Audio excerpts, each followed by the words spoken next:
Hello and welcome to our report on the contemporary application of the Magna Carta in the British Commonwealth. That includes Canada, Australia, the United Kingdom, and beyond. Any country that is under the jurisdiction of the British Commonwealth can use the Magna Carta as a tool to administer justice and uphold their rights in respect of the Crown. Today is Wednesday, December 9th, and this presentation is brought to you by the Canadian Nationalist Party. We're a federally sanctioned political party located in Canada, and you can go to www.nationalist.ca/P=14725 in order to learn more about this presentation. What we're going to be discussing today is the Great Charter that was sealed by King John in the year 1215, over 800 years ago, and how it remains lawfully binding on our head of state today, and how you can use that to exercise your rights and your freedoms. Let's begin. Here are some facts regarding the Magna Carta. The Magna Carta, which is a Latin phrase for the Great Charter, is a treaty between the English Crown and subjects thereof, which was sealed on June 15th, 1215, in the meadow of Runnymede, England.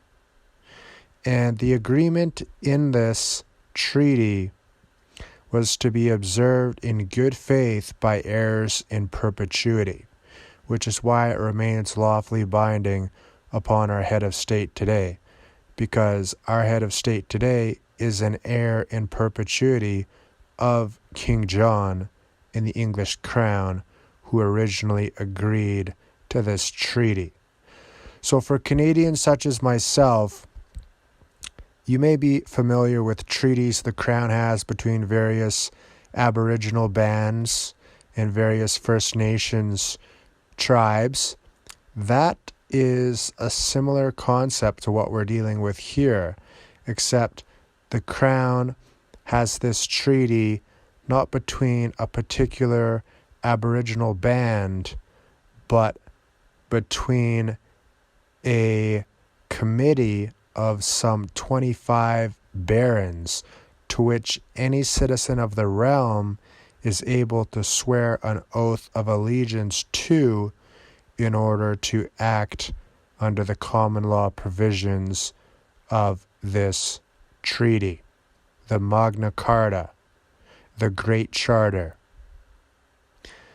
As I said, it was agreed upon by a group of some 25 barons and King John in the security of peace, because the barons were opposed to the way King John was running the kingdom at the time, which included, among other things, taxation and the administration of justice. The subjects of King John were essentially being taxed into oblivion, and a barons' committee, who was beginning to be very disgruntled about the way King John was running the kingdom, had him meet in the meadow of Runnymede in order to agree on this charter. It's worth mentioning that previous drafts of this Magna Carta have been found, which leads us to conclude that this agreement was actually some time in the making, and it did not happen spontaneously or overnight, but this is something that had been building up for some time, and eventually this culminated in the signing of a treaty between a group of 25 barons and the monarch at the time, who was King John. Now, in accordance with Clause 61 of this treaty, this Barons Committee which continues to exist as the lawful party privy to the agreement, they successfully invoked this charter on March 23rd, 2001. And they did this by first petitioning the Queen to withhold ascending the Treaty of Nice. And when the monarch, Queen Elizabeth II, went ahead and granted royal assent to the Treaty of Nice, that's when the Barons Committee of today invoked Clause 61, essentially bringing into effect the entirety of the Magna Carta so that it was embodied in the supreme law of the realm. The Treaty of Nice is an agreement between the United Kingdom and the European Union. It is not directly related to the Magna Carta, but it is one of the reasons that the Barons Committee decided to invoke the Magna Carta in accordance with Clause 61 on March 23rd, 2001. In accordance with Clause 61, any citizen of the realm may swear an oath of allegiance to the 25 barons and execute the lawful provisions contained within the Magna Carta. As we mentioned, this Barons Committee continues to exist until today by way of swearing in new members. When existing members are outgoing or deceased, a new member will take their place. And so the same group, the same committee that originally sat down with King John in the Meadow of Runnymede in the year 1215 to agree on this treaty, they exist today, and they are overseers of this agreement on behalf of the barons. So who exactly are these barons? What did they represent? Where did they come from? And what type of provisions did they demand that King John put into this treaty agreement we now refer to as the Magna Carta? The barons came from a variety of different backgrounds, but generally they were people who wanted reforms in the name of taxation and in the areas of the way administration and justice were being observed in the kingdom at that time. So here we have a list of the actual 25 original barons from the year 1215. And as we said, new barons continued to be sworn in order to take the place of deceased and outgoing barons. So the Barons Committee that these people here founded is still alive today. And on March 23rd, 2001, they successfully invoked the Magna Carta in accordance with Clause 61.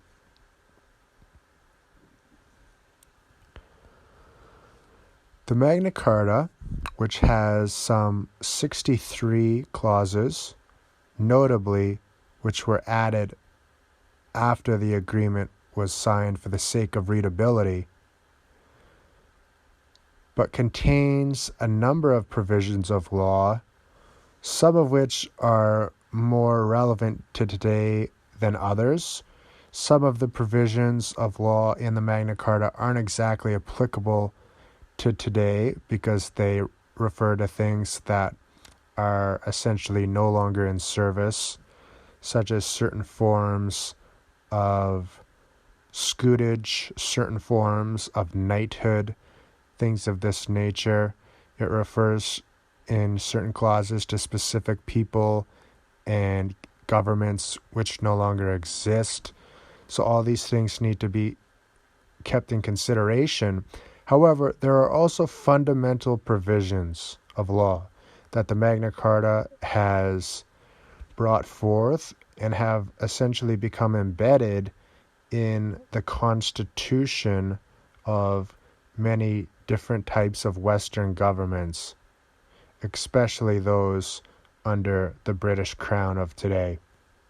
Under this treaty, and these are some of the more important provisions contained in the Magna Carta, we would recommend you take a full read of all 63 clauses in order to fully understand the provisions. But do be forewarned, as I mentioned, the language used is somewhat outdated, and it is a translation from Latin.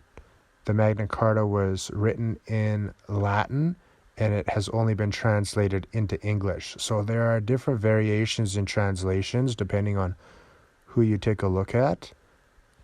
But these are some of the most important provisions, we believe. Under this treaty, the Crown must not delay or deny justice to any citizen of the realm. Must not delay or deny justice. Very simple and straightforward, very important. The Crown cannot proceed against any free man or send others to do so, except according to the lawful sentence of their peers and according to the common law. And then speaking of common law, we speak of the principle of stare decisis, which is the heart of common law, or that which has been decided upon will continue to be decided in a similar fashion. Under the Magna Carta, the English Church is to have its full rights and liberties left intact and undiminished, including freedom of the Church's elections. This must be observed in good faith and by heirs in perpetuity. And it's worth noting here that King John described this as one of the greatest necessities and one of the articles of greatest importance in the treaty was the rights and the freedoms of the church. They shall not be diminished or impaired. Common pleas are not to follow the Crown's court, but are to be held in some fixed place. A free man is not to be amerced for a small offense, except in proportion to the nature of the offense, and for a great offense he is to be amerced in accordance with its magnitude, saving to him his livelihood. None of these amercements are to be imposed except by oath of trustworthy men in the vicinity. No free man is to be arrested or imprisoned or diseased or outlawed or exiled or in any other way ruined. Nor can the Crown go against him or send against him, except by the lawful judgment of his peers or by the law of the land. Very important is the idea that no free man is to be arrested or imprisoned, outlawed, except by the lawful judgment of their peers or by the law of the land. Earls and barons are not to be amerced except by their peers and not except in proportion to the nature of the offense. Similar concept there. The Crown must not appoint justices, constables, sheriffs, or bailiffs, except from such as know the law of the kingdom and are willing to keep it well. So the Crown here obviously has a duty only to appoint justices, constables, and other Crown agents that know the law of the kingdom and are willing to keep it well. Ignorance is not an excuse under the law. If anyone has been disseized or dispossessed by the Crown without lawful judgment of their peers, of lands, castles, liberties, or of his right, it will be restored to them immediately. And if dispute should arise concerning this, then it is to be dealt with by judgment of the 25 barons named in the security for peace.